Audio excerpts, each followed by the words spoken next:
Todo empezó con un ascensor que no bajaba. Era martes, las 8:35 de la tarde, y yo ya llevaba casi 10 minutos esperando en el aparcamiento del edificio. Vivimos en el 6º piso. Normalmente, a esa hora, Julián ya está en casa, tirado en el sofá viendo la tele o cenando. Pero ese día, me había llamado para decir que se le había hecho tarde en el taller. El problema fue que, al llegar, vi su coche aparcado en su sitio de siempre. Me quedé mirando los faros un momento, dudando si me había confundido. Toqué el capó. Estaba caliente. Subí por las escaleras, algo rara, sin una razón concreta. No nerviosa. Solo incómoda. Cuando llegué al 6º, vi algo aún más raro, la puerta del piso de enfrente, la de la vecina del 4B, Leticia, 42, recién divorciada y con más extensiones en el pelo que paciencia, estaba entreabierta. Y del pasillo salía luz. Y ruido. Risas. No las reconocí enseguida. Me quedé parada. Saqué las llaves. Fui a abrir mi puerta, pero antes de meter la llave, escuché algo que me heló los pies en el suelo. ¿Y si tu mujer vuelve ya? Dijo una voz femenina, que no era la mía. Tranquila, respondió Julián, mi marido, Clara siempre llega tarde. Y además, no es tan lista como cree. Esa frase me atravesó. No grité. No entré. No hice nada de lo que haría una mujer en una película. Simplemente me di la vuelta y bajé las escaleras. Ni siquiera sabía a dónde iba. Solo necesitaba estar en otro sitio que no fuera allí, frente a esa puerta abierta, escuchando a mi marido decirle a otra mujer que yo era estúpida. Me fui a dar una vuelta en coche, sin rumbo. Estuve más de una hora conduciendo por las calles de Valencia. No lloré. Ni siquiera sentí rabia en ese momento. Sentí vergüenza. Una sensación de ridículo absoluto. Como si todo el edificio supiera ya lo que yo acababa de descubrir. Y lo peor no fue saber que Julián se acostaba con Leticia. Lo peor fue que, esa misma noche, después de ver su coche, escuchar su voz, y confirmar con mis propios oídos lo que pasaba, decidí que yo también lo iba a hacer. Y no por venganza. Por primera vez en años, sentí libertad. Al día siguiente todo parecía normal. Julián se levantó temprano, se duchó, preparó café y salió a trabajar como si no hubiera estado follándose a la vecina unas horas antes. Yo me quedé en casa, en pijama, sentada frente al ordenador fingiendo que trabajaba mientras repasaba cada palabra que había escuchado. Su voz, relajada, casi divertida. Su tono despreocupado. Me molestaba más eso que la infidelidad en sí. Me molestaba que hablara de mí como si fuera una carga, una figura decorativa en su vida. Pero no dije nada. Le di un beso en la mejilla cuando se despidió y hasta le deseé suerte en la mañana. Supongo que eso fue lo que lo desconcertó después, cuando todo explotó. Durante 2 días, me comporté como si nada pasara. Cociné, le pregunté cómo había ido el día, me senté a su lado en el sofá y me reí con él en alguna que otra serie. Pero por dentro ya estaba en otro sitio. Hablé con Lucía, una compañera del trabajo que llevaba tiempo tirándome indirectas, y esa misma tarde quedamos para tomar algo.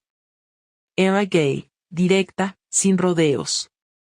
Me lo había dejado claro en una cena de empresa meses atrás, y aunque en ese momento no supe qué decir, ahora me vino su número a la cabeza como si lo tuviera archivado para este momento exacto. Nos vimos en un bar del Carmen, lejos del barrio. Me senté frente a ella y pedí un vermut sin adornos. No quise dar rodeos. Le dije que necesitaba desconectar, que no iba a explicarle demasiado, pero que si aún pensaba lo mismo que aquella vez en la cena, yo estaba dispuesta a escuchar. Lucía no preguntó nada. Me sonrió con una tranquilidad que me hizo sentir más cómoda de lo que esperaba y me dijo que su casa quedaba cerca. No hubo velas, ni música, ni esas escenas absurdas de película. Fue limpio, rápido, honesto. No fue amor, no fue pasión, fue decisión. La mía. Y aunque podría inventar que me sentí culpable o confundida, la verdad es que al día siguiente me levanté con una claridad mental que no recordaba haber sentido en años. Volví a casa antes de que Julián llegara del trabajo, hice la cena, me duché y me senté en el sofá a ver las noticias como si no hubiera pasado nada. Y así fue la semana siguiente. Lo vi a él comportarse como siempre, tranquilo, ajeno. Yo también. Hasta que un detalle menor lo cambió todo. Fue una tontería. Un recibo. Había ido al supermercado por la mañana y, por costumbre, dejé la bolsa con las cosas en el salón y el ticket encima de la mesa.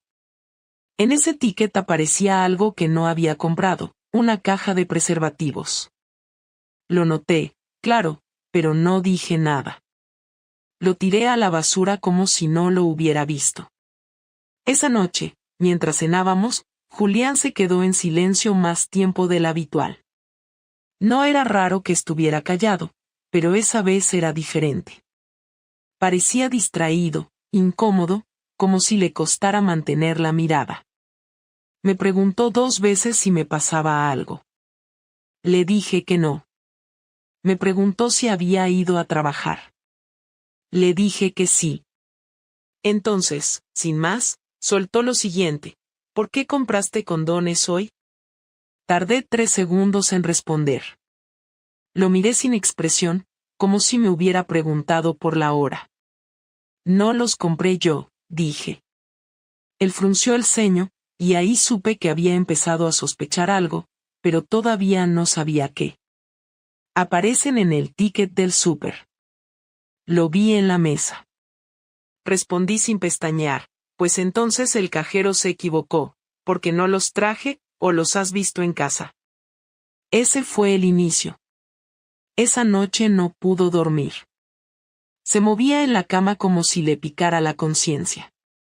Al día siguiente, me pidió que le preparara café antes de irse. Nunca me lo pedía. Cuando se fue, revisé su mochila. Su teléfono no, porque sabía que ahí no encontraría nada. Julián era discreto, meticuloso.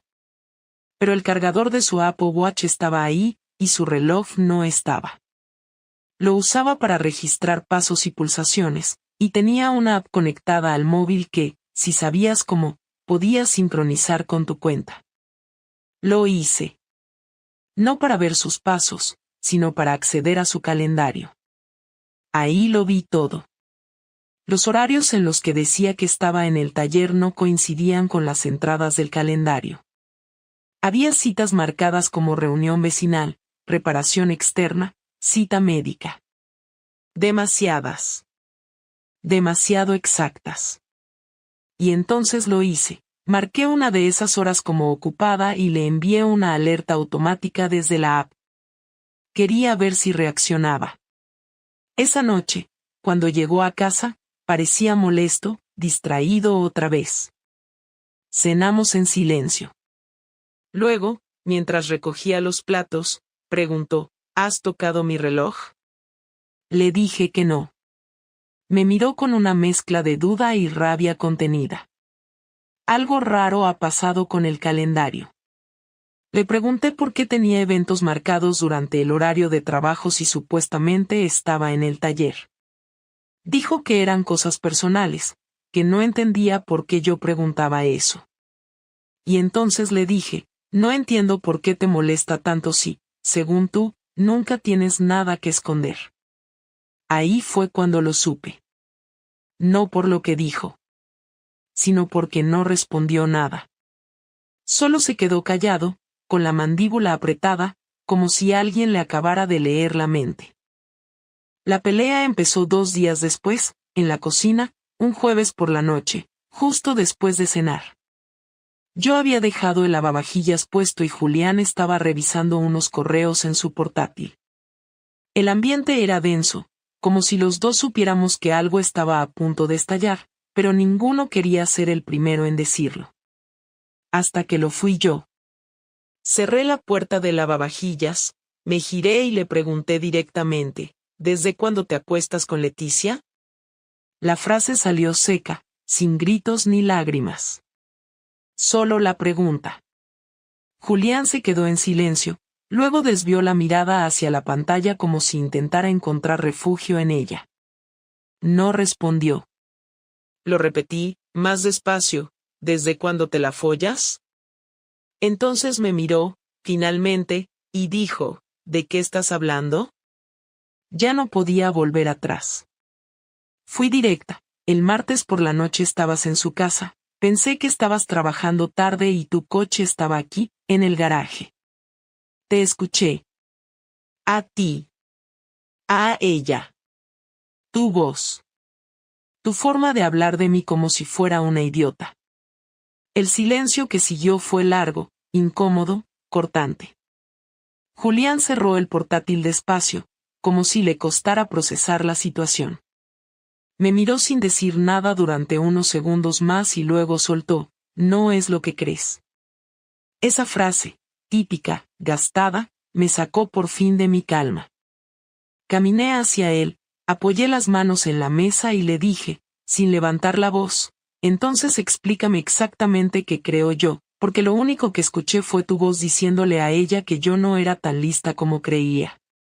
Trató de hablar, se le trabaron las palabras, y por fin dijo, fue un error, Clara, solo fue una vez.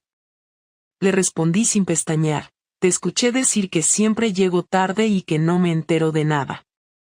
Eso no lo dice alguien que lo hace una vez. Julián se levantó de la silla bruscamente, como si necesitara moverse para sentirse con más control. Empezó a caminar por la cocina como si buscara una explicación entre las paredes. Luego se paró frente a mí y dijo, mira, no sé cómo llegamos a esto. Fue algo que simplemente pasó.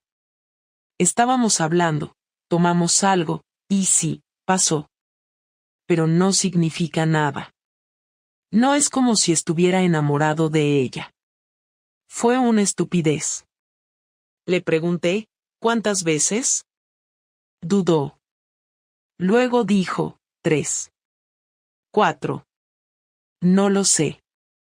Algunas. Le dije que no me tomara por imbécil, que sí lo sabía. Todos los que engañan saben cuántas veces lo han hecho. No se confunden.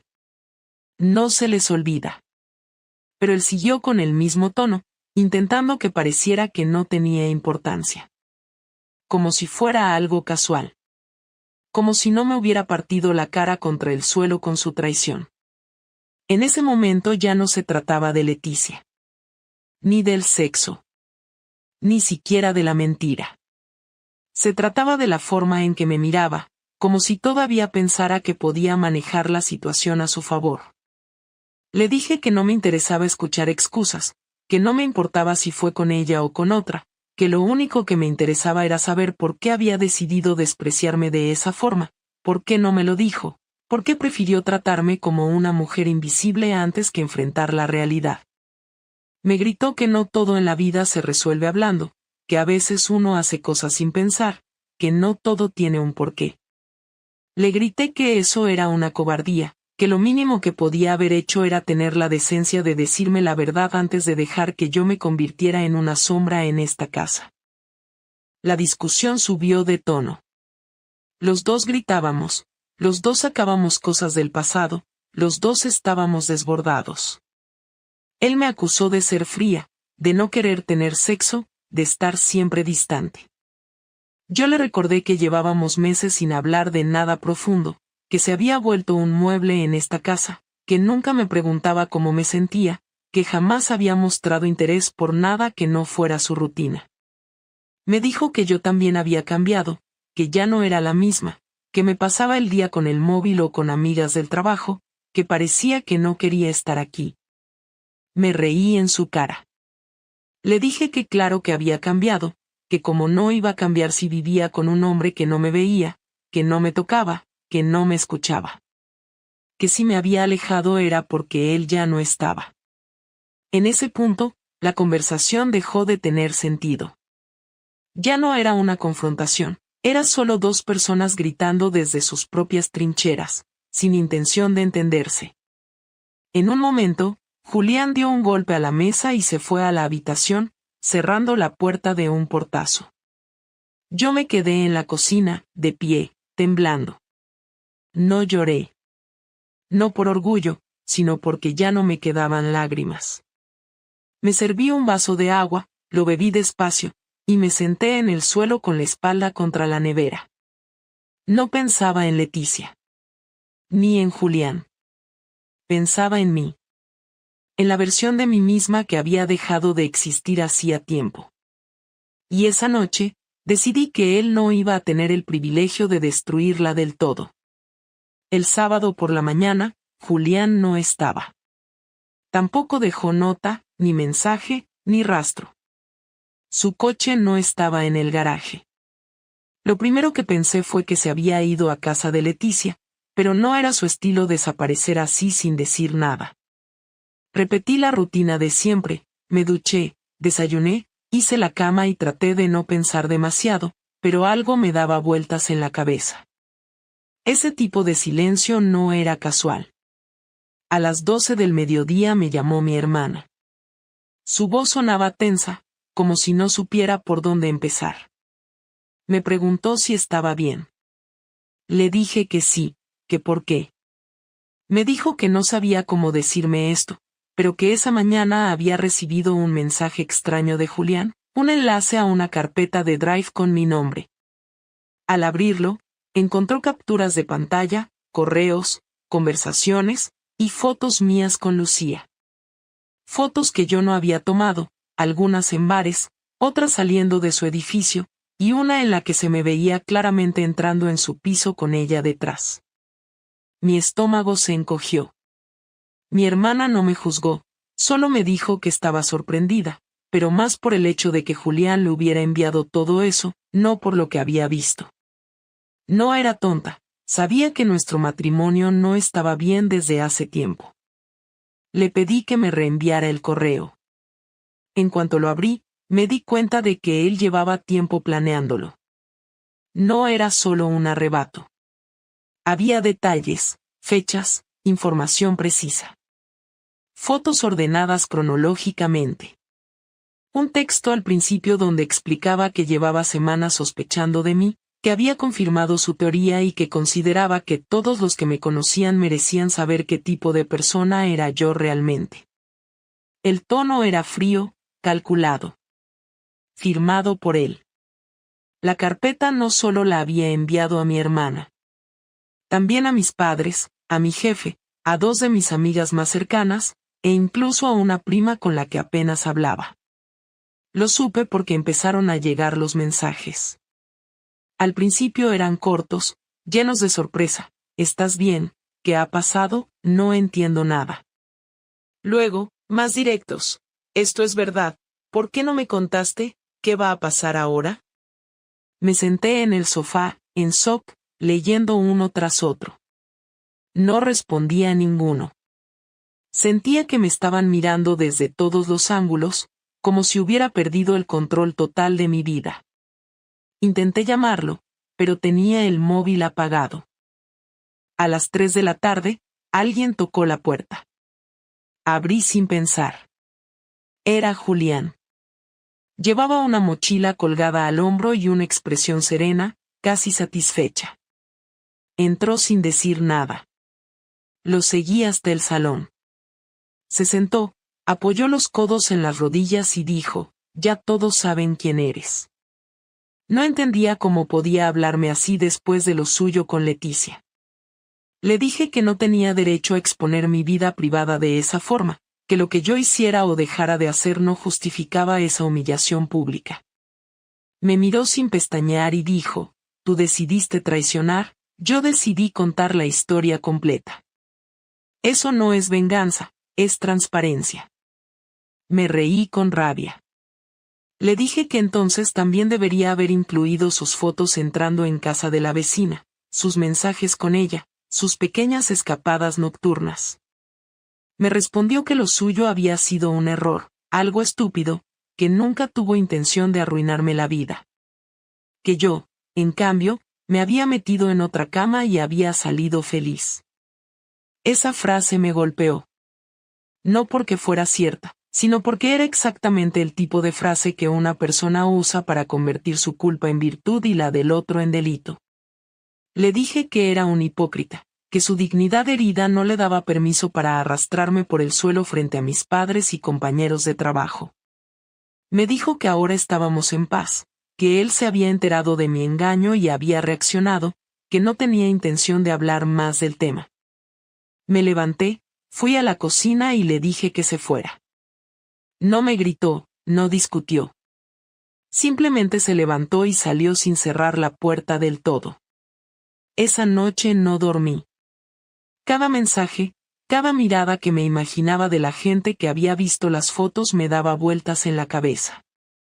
En el trabajo me habían citado para hablar el lunes. Mis padres no respondían mis llamadas. Mi hermana me decía que lo mejor era guardar silencio unos días. No sabía qué dolía más, si la exposición pública o la certeza de que todo eso había sido cuidadosamente planeado por la persona con la que había compartido 15 años de mi vida. No había rabia en él, solo cálculo. Y eso era peor. El domingo por la tarde recibí una notificación, la carpeta había sido eliminada. No por mí. Julián la había borrado. No sé si fue por remordimiento, por miedo o porque alguien lo convenció, pero ya daba igual. El daño ya estaba hecho. A esa hora estaba sola en casa, en pijama, con el portátil abierto y los ojos hinchados de tanto pensar. Lo llamé de nuevo, solo una vez más. Esta vez respondió. ¿Qué quieres?, preguntó. Hablar, dije. Nos encontramos el lunes en una cafetería cerca de su trabajo. Fue idea mía. No quería volver a hablar de esto en casa, no después de lo que había pasado. Julián llegó puntual, sin su mochila, con camisa blanca y cara de no haber dormido mucho. Yo ya estaba sentada, con el café delante, medio frío. Se sentó sin mirarme demasiado, pidió un cortado al camarero y se quedó en silencio. Durante un minuto no hablamos. Solo respirábamos, incómodos, sin saber bien por dónde empezar. Fui yo la que rompió el hielo. Le dije que lo que había hecho fue brutal, que no importaba lo que yo hubiera hecho o cómo él se sintiera, que publicar mi vida de esa forma era cruel y cobarde. Él me escuchó sin interrumpirme, sin cambiar el gesto. Cuando terminé, solo dijo, lo sé. Me desconcertó un poco. No esperaba que lo admitiera así, sin discusión. Le pregunté por qué. ¿Por qué había hecho eso? ¿Por qué había decidido destruirme de esa forma en vez de hablarme? Julián dijo que lo hizo porque sintió que lo nuestro ya no era nada, que llevábamos demasiado tiempo mintiéndonos con sonrisas y silencios, y que cuando se enteró de lo mío con Lucía se sintió traicionado de una forma que no supo cómo manejar. Le pregunté si eso justificaba lo que hizo. Dijo que no. Que lo hizo porque quería hacerme daño, que no quería que me saliera gratis. Que no podía soportar la imagen de mí con otra persona mientras él hacía el papel de marido que no se entera de nada. Le respondí que entonces él tampoco quería salvar nada. Que si quedaba algo, aunque fuera un mínimo respeto, lo había roto por completo. Me miró a los ojos y dijo que probablemente tenía razón. Le pregunté si seguía acostándose con Leticia. Dijo que no. Que no la veía desde que discutimos. Que fue una estupidez que se le fue de las manos. Le creí, no porque lo dijera con emoción, sino porque lo decía con la resignación de alguien que ya no quiere mentir. Le dije que no quería seguir en este círculo. Que lo que hicimos los dos no tenía arreglo. Que no se trataba de Lucía ni de Leticia, sino de nosotros, de todo lo que se había podrido en medio. Él asintió. Se tomó el café en silencio. Le pregunté qué quería hacer. Si quería intentar arreglarlo, seguir con terapia, separarnos, ¿qué? Me miró sin responder de inmediato. Luego dijo que no lo sabía, pero que ya no sentía lo mismo. Que me tenía cariño, respeto incluso, pero que ya no quería compartir su vida conmigo. Le dije que entonces eso era todo. Que no hacía falta más palabras. Él preguntó si yo estaba segura, si no quería al menos intentar volver a empezar, sin rencores. Le dije que no se podía empezar de cero cuando uno ha dejado caer una bomba en medio del salón. Hablamos un rato más, sobre temas prácticos. La hipoteca, el coche, las cuentas. No hubo drama. No hubo lágrimas. Solo acuerdos. Ninguno de los dos quiso pelear más. Estábamos agotados. Decidimos que él se quedaría con el piso, que yo buscaría otro lugar, que hablaríamos con el banco para transferir la parte correspondiente. Dijo que me daría tiempo, que no tenía prisa. Le dije que tampoco la tenía yo. Cuando ya íbamos a irnos, me preguntó si sentía algo por Lucía. Le dije que no lo sabía. Que me ayudó a sentirme viva de nuevo, pero que no era amor. Que fue algo que necesitaba para recordarme que no estaba muerta por dentro. Él asintió, bajó la mirada y dijo que lo entendía. Me preguntó si creía que nos íbamos a arrepentir de esto. Le dije que no. Que lo que había pasado entre nosotros no era un accidente. Fue la consecuencia de años de distancia, de no hablar, de no escucharnos, de fingir que todo estaba bien cuando no lo estaba. Que si nos hubiéramos separado hace un año, tal vez habría sido menos doloroso, pero que ahora ya no tenía sentido preguntarse eso. Pagamos cada uno lo suyo. Nos levantamos, caminamos juntos hasta la salida del bar y ahí, por un instante, nos quedamos parados. Él me miró como quien ve algo por última vez. Yo hice lo mismo. No hubo abrazos, ni adiós, ni nada simbólico. Solo nos dimos la vuelta y cada uno caminó hacia su coche. No miré atrás. No porque no me doliera, sino porque no quería que él me viera con esa cara de alguien que sabe que no hay vuelta. Esa fue la última vez que lo vi de cerca. Desde entonces solo hemos hablado por mensajes, temas bancarios, asuntos del piso. Fríos, educados, breves. No hay odio. Tampoco cariño. Solo la sensación incómoda de saber que alguien te conoció de verdad y decidió que ya no quería quedarse.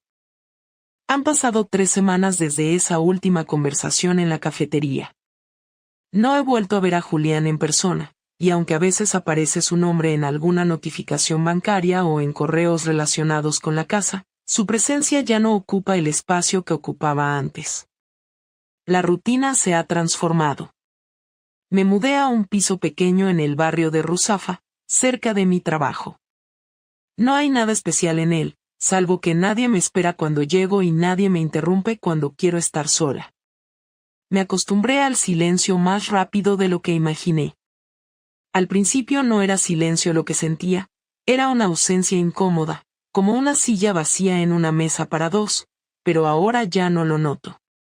Me levanto, desayuno, salgo a trabajar y vuelvo sin pensar si alguien va a entrar por la puerta. He hablado con mis padres. No fue una conversación fácil. Mi madre estaba más dolida por el escándalo que por lo que realmente ocurrió. Mi padre, más frío, solo me dijo que esperaba que aprendiera algo de todo esto. No me pidieron explicaciones. Supongo que sabían que no tenía sentido darlas. Con mis amigas ha sido diferente. Algunas se alejaron sin decir mucho, otras fingieron que no habían visto nada, y solo una, Marina, fue capaz de invitarme a su casa, servirme una copa de vino y decirme sin rodeos, lo hiciste mal, pero él también. No te voy a dar la espalda. Esa frase fue más valiosa que todas las excusas que me había repetido a mí misma en esas noches largas después de la pelea. No volví a ver a Lucía. No porque lo que pasó entre nosotras no significara nada, sino porque entendí que yo no estaba en condiciones de sostener ningún tipo de vínculo real con nadie. No era culpa de ella. Ella fue una respuesta a una necesidad, un reflejo de lo que me estaba faltando en mi casa, en mi cuerpo, en mi cabeza. Me hizo sentir deseada, viva, presente. Pero eso no es suficiente para construir nada. Y no quería utilizarla como una excusa emocional para no enfrentar lo que yo misma había permitido que se rompiera durante años. He pensado mucho en Julián. En cómo empezó todo esto.